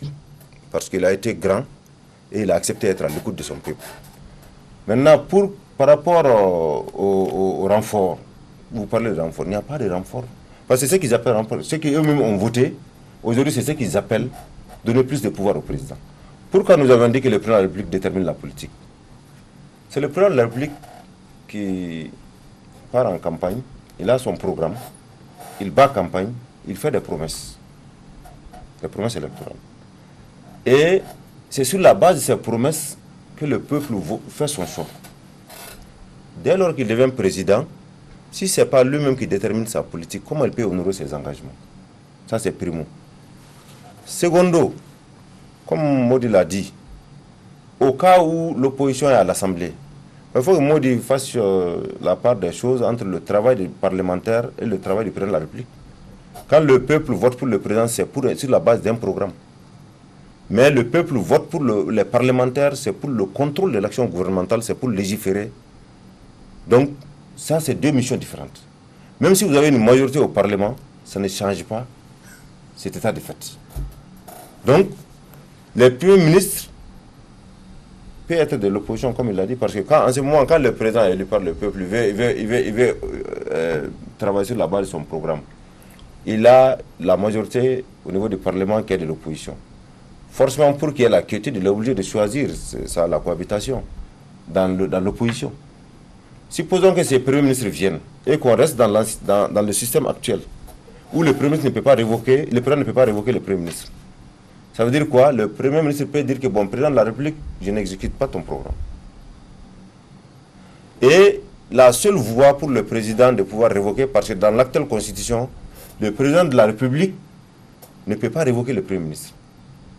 Donc la seule voie qui lui reste, c'est le Parlement, s'il a la majorité. Et là, comme il l'a dit, si on est dans le schéma de Modi, supposons que ce soit l'opposition. En ce moment, l'opposition ne va jamais faire une motion de censure contre son premier ministre. Est-ce que l'État n'est pas pris en otage? Donc, c'est pour éviter ça. Parce que même si le président, l'essentiel c'est quoi? C'est que quand le président nomme quelqu'un dans l'opposition, s'il ne fait pas son affaire, il peut le révoquer, quitte à prendre un autre dans l'opposition, en cas de cohabitation. Mais il faut éviter les blocages. D'accord. Voilà, donc c'est un peu... Monsieur Sidibé, peut-être pour contextualiser le débat, quand on revient aux dernières 72 heures, on a vu à Bamako des mobilisations de part et d'autre, les deux camps qui se mobilisent. On a même failli assister à une marche et une contre-marche, ce qui rappelle un peu les années du mouvement démocratique en 1990. Ça, c'est peut-être pas bon pour la quiétude nationale. Et moi, je sais que chacun d'entre vous autour de ce plateau, c'est pas ça ce que vous souhaiteriez. Comment faire en sorte que on puisse vraiment mettre le Mali au-dessus de tout et que vous retrouviez, malgré ces divergences-là? Merci. Tangara, je vais vous dire que l'expression démocratique, ce n'est pas de descendre dans la rue et de prendre des fouets pour dire X dégage, Y dégage. Non, ce n'est pas comme ça. Le peuple malien, il est souverain. Aujourd'hui, il y a une majorité politique dégagée sur l'échiquier politique national. Et cette majorité-là, c'est ce peuple-là qui l'a élu. Ce n'est pas une majorité désignée. Quand d'aucuns sortent aujourd'hui pour dire que nous avons mobilisé, bien entendu, d'aucuns ont mobilisé. Vous avez vu, en 2015, pour soutenir les accords d'Alger, la plateforme des jeunes leaders du Mali, Ankabé, a mobilisé plus de 20 000. Mais c'est quoi? C'est l'expression populaire pour dire que nous soutenons telle action et telle action. Bien entendu, d'aucuns ne sont pas d'accord. Nous n'en disons pas un mot. Mais qu'on parte réellement sur des faits réels. Nous n'en arriverons pas au cas de 1990-91 pour dire qu'il y a une marche et une contre-marche. Cette marche qui devait avoir lieu et qui a été... Les Maliens sont divisés, c'est ce que je veux dire. Exactement, très, très les Maliens sont divisés parce qu'il y a de l'intox. Je vais vous dire, l'exemple typique c'est quoi? On dit, voilà, la majorité présidentielle n'a pas vite communiqué, on n'avait pas vite compris. Effectivement, pendant que le projet de loi était à l'Assemblée, avant que ça ne devienne une loi référendaire, certains, au lieu de partir travailler pour lequel ils ont été élus, ont préféré déjà aller concocter des petits groupes sur des réseaux, ont préféré aller déjà mener des contre-campagnes pour dire nous ne sommes pas d'accord. Vous n'êtes pas d'accord avec quoi? Ces premières missions auxquelles ils se sont attelés, qu'est-ce qu'ils ont dit? C'est pourquoi jusqu'à aujourd'hui, chaque fois que nous sommes dans des débats, ils diront que nous avons travaillé avec des experts. Nous sommes nos propres experts, parce que notre expertise sort de cette constitution. Aujourd'hui, qu'ils sachent, j'ai l'habitude de donner cet exemple à tout le monde. Je vais le donner sur le plateau. On fait venir une dame, on dit, bon voilà, elle va préparer quelque chose. Maintenant, on va apprécier le goût de ses plats. Pendant que la bonne dame est à la cuisine, en train de préparer ceci, cela, voilà, 2 ou 3 personnes prennent la rue. Et son riz n'est pas bien cuit, il y a trop de sel dans la sauce. C'est ce que l'opposition a fait. Mais ceux qui vont rester pour goûter à ce qu'elle va sortir de la cuisine, et c'est ce que nous avons aujourd'hui qui est la loi référendaire. Ce n'est pas un projet. Un projet est toujours amendable. Mais une loi référendaire est calée. Et elle devient applicable lorsque le suffrage universel au référendum, dont la date sera prochainement fixée si les autorités le disent, c'est là que nous irons vraiment vers quelque chose. Donc pour qu'on sache que le Malien avait réellement besoin de savoir la réalité, de savoir la vérité. Nous avons vu des responsables politiques sortir, dire est-ce que les Maliens, vous voulez qu'il y ait le mariage gay dans votre pays? Est-ce que vous voulez que le président de la République reste pendant 10 ans, 20 ans au pouvoir? Qu'il nous sorte cela de la Constitution. La Constitution n'a pas dit ça. C'est calomnié quand des personnalités de haut niveau sortent avec des argumentaires du genre. Donc c'est eux qui sont aujourd'hui en train d'opposer les Maliens. D'accord. La réaction de la plateforme. Là, vraiment, je vais rebondir sur ces derniers propos tout à l'heure. Bien sûr que la constitution que vous proposez aux Maliens autorise le mariage gay. Bien sûr, parce que cette révision constitutionnelle que vous nous proposez, dans son préambule, renvoie à la charte des droits, à la charte africaine des droits de l'homme. Et la constitution de 92 dit quoi? Non, je ne parlerai. Je dis, non, vous avez dit en quoi? Vous avez posé une question très claire. Vous avez dit en quoi cette constitution qui est proposée au référendum, qui devrait aller au référendum, comment dirais-je là, parle de mariage gay. Et c'est ce que je suis en train de répondre. Prenez tout simplement cette charte. Tout le monde sait ce qui s'est passé en Afrique du Sud. Le Mali a ratifié cette charte-là. Et dans cette charte, le mariage, ce n'est pas entre un homme et une femme. Mais dans cette charte, le mariage, c'est entre 2 individus. Lorsque l'honorable Tembiné dit qu'il voit que nous n'avons pas lu la Constitution, nous voyons que l'honorable aussi n'a pas bien lu. L'honorable a lu, mais il n'est pas allé en profondeur. Monsieur Sidibé, ce n'est pas parce que je suis sur ce plateau que je lance ça comme ça. Prenez cette charte, voyez ce qui s'est passé en Afrique du Sud par rapport à ça. Lorsque un couple gay a voulu se marier et qu'ils ont été tout simplement empêchés, ils ont porté plainte devant les autorités. On a donné raison à la mairie. Après plusieurs recours, ils ont porté plainte devant la Cour africaine des droits de l'homme. Et cette Cour africaine des droits de l'homme a demandé à l'État sud-africain, ça c'est quand même une réalité. Je ne vais pas venir sur ce plateau et inventer cette histoire-là. Donc cela, lorsque vous partez voir les religieux pour leur dire que la plateforme Ante Abana ne veut pas tout simplement qu'ils soient des sénateurs, dites-leur également que dans cette constitution que vous proposez, le mariage gay peut passer. Et moi je me dis que cette réalité n'a pas été expliquée à El Hadj Ibrahim Boubacar Keïta. Ça nous le disons ici. Vous savez, continuez à travailler sur ce projet. Voyez les petits coins. Vous verrez que ce papier aujourd'hui que nous proposons au peuple malien, vous l'avez dit, hein, vous l'avez tous les deux dit, il faut vraiment qu'on se retrouve. Nous sommes un peuple, vraiment un grand peuple. Il faut absolument aller à l'apaisement.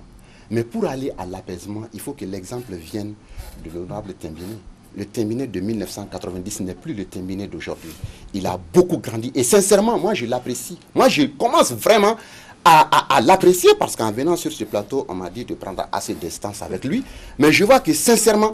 Donc, pour terminer, très rapidement, je voudrais dire que vraiment, les premiers responsables qui parlent de camp de non, de camp du oui, qui parlent aux Maliens comme si ceux qui disent aujourd'hui Ante, c'est démocratique.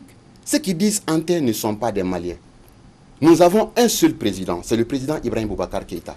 Et notre inquiétude, nous savons que peut-être que nous avons l'un des meilleurs présidents. Ça peut être possible. Mais aujourd'hui, le risque, c'est quoi? c'est que ce référendum va passer. Peut-être en 2018, il peut ne pas être le président de la République du Mali. Quelqu'un d'autre peut venir. Un autre président peut être élu. Il peut ne pas être de bonne intention. Lui, il dit clairement qu'il n'y a c'est-à-dire il n'y a aucune mauvaise intention derrière ce projet. Mais il n'est pas dit forcément que celui qui sera là en 2018 sera également de très bonne intention. Et surtout, encore, ce qui est très inquiétant et qui nous énerve beaucoup, c'est que dans les dispositions de cette révision constitutionnelle, on s'est dit que si ce n'est pas notre dernier référendum, puisque des dispositions permettent désormais de passer par le Congrès pour apporter des révisions. Et c'est là où il y a le problème, parce que tout ce qui n'a pas été pris au niveau de l'accord d'Alger, maintenant on va les glisser, on aura la possibilité de vraiment apporter toutes les modifications nécessaires sans pourtant. Donc sincèrement, je suis désolé, mais le mandat de 10 ans qu'on parle, il y a des dispositions qui permettent à la Cour suprême de prolonger le mandat du président, et là il n'y a même pas de limite par rapport à ça. D'accord. Non, ok, non, le peuple nous écoute. D'accord. Honorable, terminé, une réaction. Bon, vraiment, je mets Kanté à l'aise et je rassure Kanté que... Kanté, franchement, je ne suis pas un imam, mais rassurez-vous que par rapport aux valeurs maliennes, nous n'allons jamais céder. Nous n'allons jamais faillir. C'est-à-dire, j'ai eu la chance au niveau j'ai eu la chance au niveau du Parlement de la CPIE, en tout cas, de participer à plusieurs débats. Et je pense que le jour où ce débat se pose, c'est ce jour que tu te rends compte que l'Afrique n'est pas du tout sur cette ligne. Et je pense aussi que ce point-là, qui vous inquiète, c'est déjà dans la constitution actuelle. Ce n'est pas un nouveau point. Alors enlevez-le, puisque c'est non, pas bon. J'arrive. Non, c'est-à-dire, ce que je vais vous dire, c'est qu'on n'a rien mis là-dedans par rapport à ça. Donc, maintenant, il faut aussi comprendre qu'aujourd'hui, les droits de l'homme au niveau international, c'est quelque chose par rapport auquel tout le monde est obligé, en tout cas, de faire allusion. Ah, le mariage gay? Non, pas le mariage gay, j'arrive. Donc, quand vous suivez mon développement, mon raisonnement, c'est pour vous dire que, d'abord, rien dans cette constitution ne peut se transformer en fait tant qu'il n'y a pas de loi. Absolument. Et moi, je ne pense pas qu'il y ait un parlement malien qui ira dans ce sens. Et le jour où le parlement doit aller dans ce sens, ça veut dire que c'est toute la majorité malienne, ce jour, tu ne pourras rien contre. Mais aujourd'hui, ce qui est sûr, dites-vous que rien dans ce référendum, dans cette constitution, ne peut se transformer comme ça directement, ne s'applique directement. C'est vraiment des lois organiques qui vont vraiment cadrer tout ça. Et je pense que ce jour-là, il appartiendra toujours aux commissions en place d'écouter tout le monde. Donc là, je pense qu'il n'y a pas d'inquiétude à ce niveau. Maintenant, en ce qui concerne la question... Ouais, pourquoi vous ne vous retrouvez pas? D'abord, je tiens à vous dire que moi, je pense que, franchement, si on communique, si on parle, on va se comprendre. Parce que dans la vie, si on ne se connaît pas aussi, je pense qu'il y a toujours des méfiances. Mais moi, je suis convaincu d'une chose.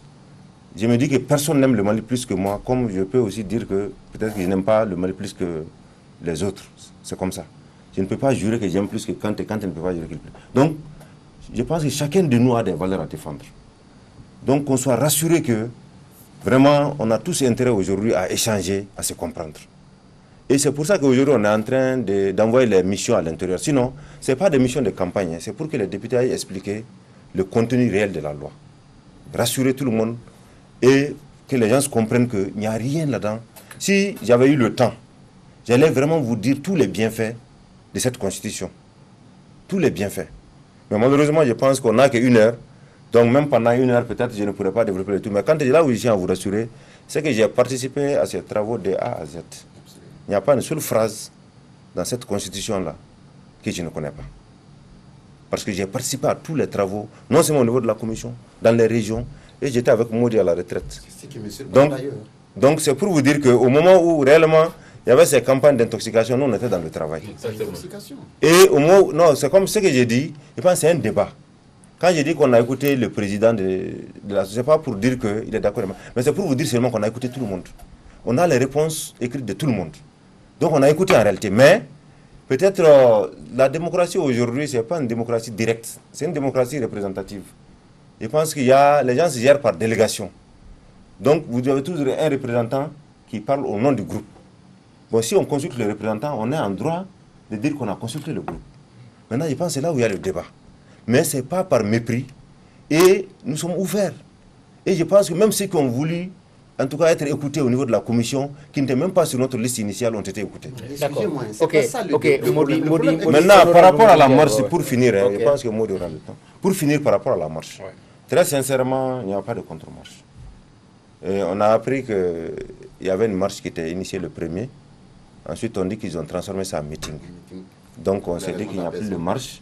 Donc, on avait voulu... C'était vraiment le camp du oui, qui voulait juste marcher pour le oui, mais pas contre quelqu'un. Et je veux que Kanté soit rassuré. C'est pour ça que la première marche a eu Quand lieu. le oui et le non se retrouvent Non, dans non, la je rue, pense c'est- qu'ils ont marché, il n'y a pas eu de problème. Ok. Et après, il y a eu le meeting. Bien vrai que c'était interdit. Nous, notre marche a été interdite. On a décidé vraiment de rester. Ne devrait pas. Oui, parce que on a écrit officiellement. On nous a répondu officiellement pour dire qu'on est en état d'urgence. Et en même temps, vraiment, la capitale doit abriter des personnalités vraiment venant de tous les horizons. D'accord. Et qui viennent surtout pour nous aider dans le contexte de la crise. Ok. Donc, c'est pour ça que Ce qui vraiment... nous a d'ailleurs amené nous autres jusqu'à l'ACI. On a décidé vraiment de se conformer à la loi. Et je pense que si ce jour-là, vous avez pu faire la même chose, ça allait être bien. D'accord. C'est-à-dire, ça n'enlève en rien vos droits Ok. de pouvoir marcher. D'accord. Honorable Modi Ndiaye, hein, le Mali se bipolarise. Le peuple est de plus en plus divisé entre le oui, le non. Est-ce qu'on va laisser la situation comme telle ou vous pensez comment est-ce que décrisper tout cela? Hein, j'ai vu, hein, avant qu'on entre dans le studio, ce sont de très bonnes relations qui vous lient à Honorable Tembiné, à Sidibé, à tout le monde. Comment appliquer tout cela par rapport à cette question de révision constitutionnelle? Puisque dans certains quartiers, dans certaines villes du Mali, c'est très très tendu et souvent ça risque même de tourner au pugilat. Vous, en tant qu'élu, comment décrisper tout cela pour que le oui et le non se retrouvent? Je dois vous dire que très honnêtement, la solution est entre les mains du président de la République. Il doit jouer son rôle pour deux raisons. Vous savez, au cours de tout ce processus-là, le président n'a travaillé qu'avec la majorité présidentielle. Cela ne crée pas les conditions d'un dialogue. S'il y a une opposition qui dit non à quelque chose, il devait écouter également l'opposition. Il ne l'a pas fait. Et d'ailleurs, quand le gouvernement et l'Assemblée ne s'est pas entendu sur les premiers amendements de la commission, ils ont travaillé ensemble. Nous qui avons déposé nos amendements à temps, on l'a fait parce qu'on a le droit d'amender. Si c'était pour saboter, on n'allait même pas faire d'amendement. On allait attendre seulement la plénière et dire tout ce que nous voulons. Nous avons vu également, quand le président il a entrepris de rencontrer les notabilités, les religieux, il a rencontré encore la majorité présidentielle à l'Assemblée nationale.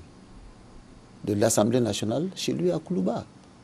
Il n'a pas rencontré l'opposition. Vous pensez que c'est comme ça qu'on peut travailler sereinement et concilier les points de vue? Ce que je vais leur faire comprendre, nous, on n'est jamais sortis pour aller faire des campagnes contre ce projet. Mais il faut qu'ils remarquent qu'il y a deux aspects importants par rapport à cette révision constitutionnelle. Le premier aspect, c'est la qualité du document. Et comme je l'ai dit, contrairement à ce que Tembiné fait comprendre, le président n'a pas fait amender, ou du moins n'a pas fait réviser 17 articles. Mais sous 17 articles modificatifs, le président de la République a remis en cause toute la Constitution de 1992, en la faisant passer de 122 articles à 144 articles. C'est l'approche qui a permis de changer tout cela. Mais les amendements de la commission, c'est de dire que la structure ayant été changée, il faut qu'on revienne sur la structure de 92. Donc, comme je l'ai dit, l'innovation majeure pour le président de la République, c'était la dimension décentralisation poussée. Et cette option n'a pas été retenue. Dès lors, à mon avis, le président devait arrêter ce processus. Ok, on me signale qu'on a 8 minutes pour conclure l'émission. On reste sur vous pour votre mot de fin en 2 minutes et ensuite on fait le tour pour conclure. Donc ce que je veux dire, c'est que la situation que nous vivons aujourd'hui, le président de la République est le seul à pouvoir mettre un terme à cela. Parce que ni lui, ni son gouvernement n'a la capacité d'organiser des élections référendaires sur tout le territoire national. Ce n'est pas possible. Ce n'est pas possible. Or, aujourd'hui, les velléités de sécession sont telles, ce n'est pas tombé, hein, que si on fait passer comme ça une révision constitutionnelle avec une bonne partie de la population qui n'aurait pas voté, elle ne se reconnaîtra pas. Donc, la paix qu'on est en train de faire mijoter pour faire comprendre aux gens que cela va amener la paix, ça va amener encore d'autres problèmes plus graves que la paix. Et le deuxième aspect, c'est que la qualité même de ce document, tel que remis en cause dans l'avis de la Cour constitutionnelle, doit être revue.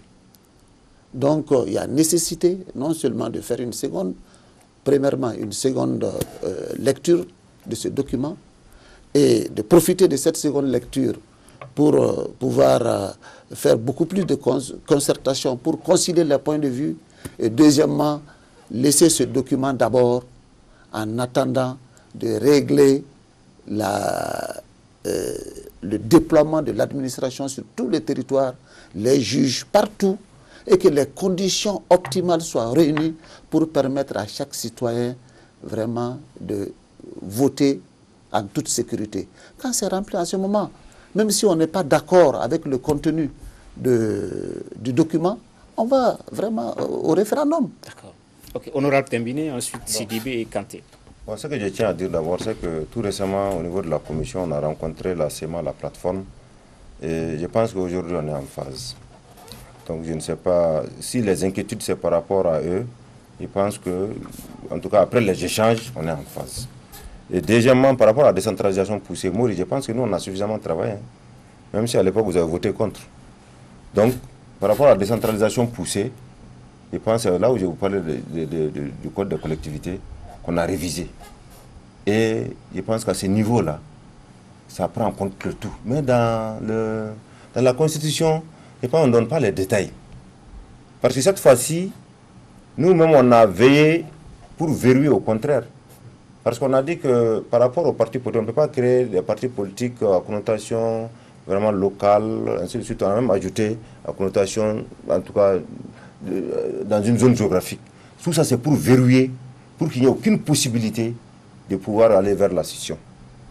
Et je pense aussi que les communes, on a cité, au niveau des collectivités, on a cité la commune, le cercle, la région et le district de Bamako. Ça aussi, c'est pour verrouiller.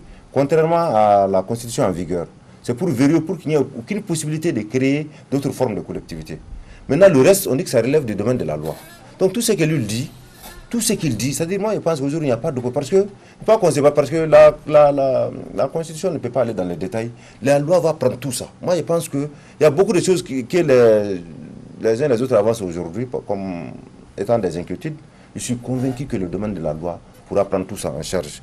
Maintenant, par rapport vraiment à la seconde lecture, je pense qu'il y a déjà eu quelques avancées. Hein. Parce que maintenant, il parle de seconde lecture, je suis quand même content et je vois qu'il est positif. Donc, c'est-à-dire, dans tous les cas, comme je vous l'ai dit, nous, on reste derrière la Constitution et on reste derrière la Cour. C'est quand la Cour... Moi, c'est ce que je demande aussi à tous les peuples maliens.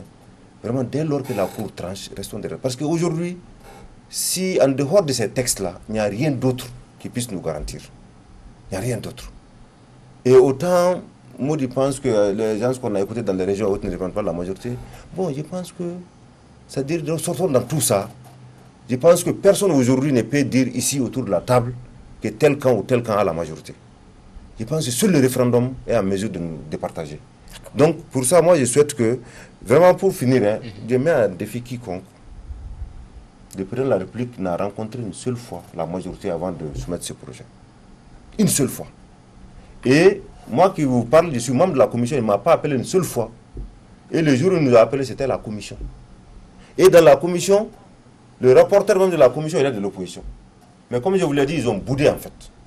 Donc dès lors que vous avez boudé, vous avez fait la politique de la chaise vide. Naturellement, si vous n'êtes pas là, sinon le président n'a pas rencontré la majorité, il a surtout rencontré la commission. Donc c'est important que je rectifie ce passage et vraiment remercier en tout cas tous nos auditeurs et vraiment dire qu'il appartient à tout un chacun de mettre le Mali au-dessus de tout. Franchement, on n'a pas d'autre patrie en dehors du Mali et je pense que dans l'unité et la cohésion, en tout cas, nous pourrons avancer et nous pourrons faire en sorte que le pays vraiment sorte de cette crise. Aujourd'hui, indéniablement, il y a une crise. Tout ce dont on parle, c'est l'insécurité, mais ne confondons pas ça. Parce que si aujourd'hui on rate ce coche, demain, qu'est-ce qui va se passer? On va nous dire qu'il n'y aura pas d'élection présidentielle. Et quelle sera l'aventure? Finalement, on va dire transition, on va aller dans d'autres aventures. Faisons attention. C'est pour ça que je dissocie un peu l'objectif vraiment de la population civile et l'objectif de l'opposition. Et pour que vraiment on puisse, en tout cas, dans notre grande majorité, se retrouver pour l'intérêt supérieur de la nation. Et je vous remercie. Pour, 30 secondes, M. Ndiaye, mais s'il demande à réagir, je serai obligé de donner la parole. Je vais dire tout simplement que le président de la République a reçu les présidents des groupes parlementaires de la majorité. Ce n'est pas la commission. Oui, M. Sidibé. Voilà. 2 minutes, mot de fin. Pour dire que pour la paix, il n'y a pas de prix pour avoir une paix. Et que l'opposition sache qu'on ne mijote pas la paix. Mais nous sommes en train de travailler chacun de son côté pour qu'il y ait la paix. Et pour que cette paix que nous avons aujourd'hui soit encore plus consolidée. Ils ont dit que si nous partons vers une 10e lecture, même si qu'ils ne s'entendent pas, ça c'est les députés. Parce qu'à la 2e lecture, ce n'est pas le peuple, c'est les députés. Que malgré tout, ils vont aller voter. Bien entendu, ça c'est bon.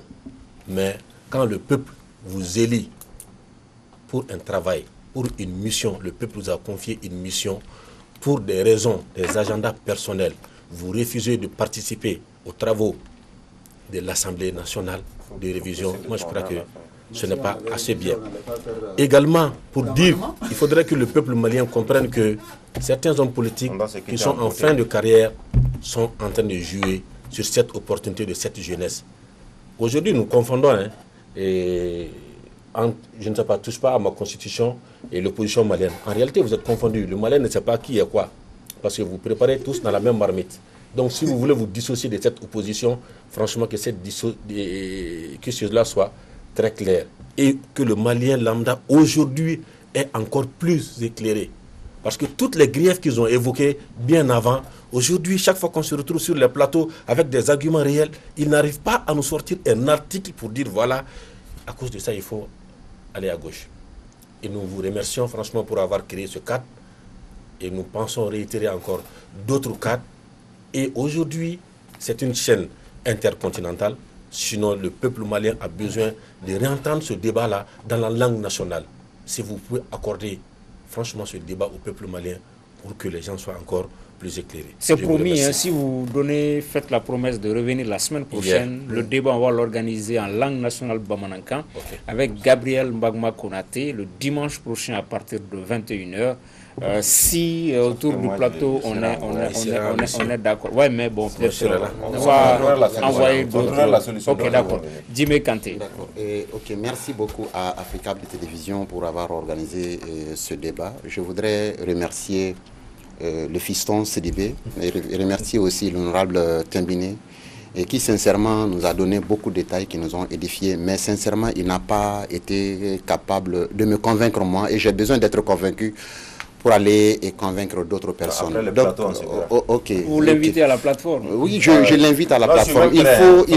Il faut aujourd'hui que l'honorable Tembiné, si vous créez le cadre, cet honorable Tembiné dise « Antenne ne touche pas à ma constitution ». C'est vraiment important. Et moi, je suis certain qu'il peut aujourd'hui porter notre message à son ami, à son tonton, à son père, qui est le président Ibrahim Boubacar Keïta. Vous savez, c'est le père de la nation. Le père de la nation. Non, votre père, notre père. Mais particulièrement votre père, parce que vous avez plus de facilité de l'approcher. Donc, approchez-le et dites-lui que le Mali doit être au-dessus de tout. Et nous pouvons mettre le Mali au-dessus de tout.